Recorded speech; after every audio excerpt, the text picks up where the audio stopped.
HHS Secretary Robert F. Kennedy is expected at the Centers for Disease Control and Prevention today. The visit comes just days after the Senate confirmed Dr. Erica Schwartz to run the CDC. Dr. Schwartz is the fourth person in that chair in 2 years. She's taking the helm after nearly a year without a permanent director. Joining us now is CBS News medical correspondent Dr. Celine Gounder. She is also the editor-at-large for public health at KFF Health News. So just to start us out, who is this doctor? So she's a physician. She has a master's in public health. She also has a law degree. She was chief underachiever. Yeah, underachiever, right? And a Navy officer. Yes, exactly. And a Navy officer. She was chief medical officer, Coast Guard of the Coast Guard. And then she was also deputy surgeon general during the first Trump administration. Now, there are some gaps in her CV, though. Her specialty is occupational medicine, which is really workforce health. She's not an expert in outbreak epidemiology, which is really the biggest public health issue we have at hand right now. And she's never run a large civilian health agency. She also left public health in 2021 for United Healthcare, the health insurance company, and was serving on 2 corporate boards. So she made the pivot to the private sector. And at her Senate confirmation hearing, she said that she was not aware of several important vaccine policy changes that had been made in her absence. So I guess the question that everybody is going to have, and this is a question that we should all have for each of our cabinet and high-level administration officials, is she the right person for this job?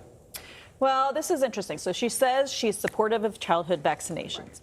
However, during her Senate confirmation hearing, she told senators that she would never betray the science. She also said that HHS Secretary Kennedy would ultimately be the one making the calls on vaccines. He is her boss now.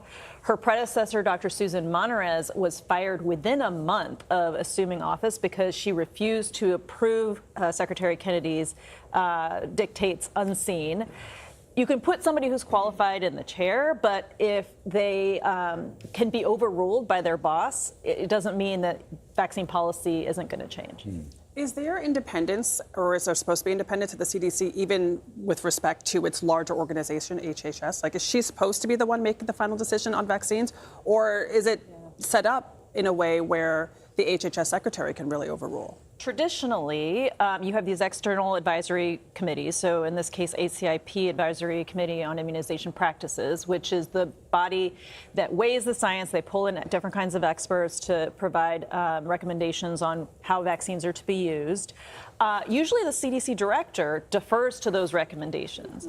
The idea that not only might the CDC director take those recommendations or not, but that the HHS secretary would overrule them is somewhat unprecedented.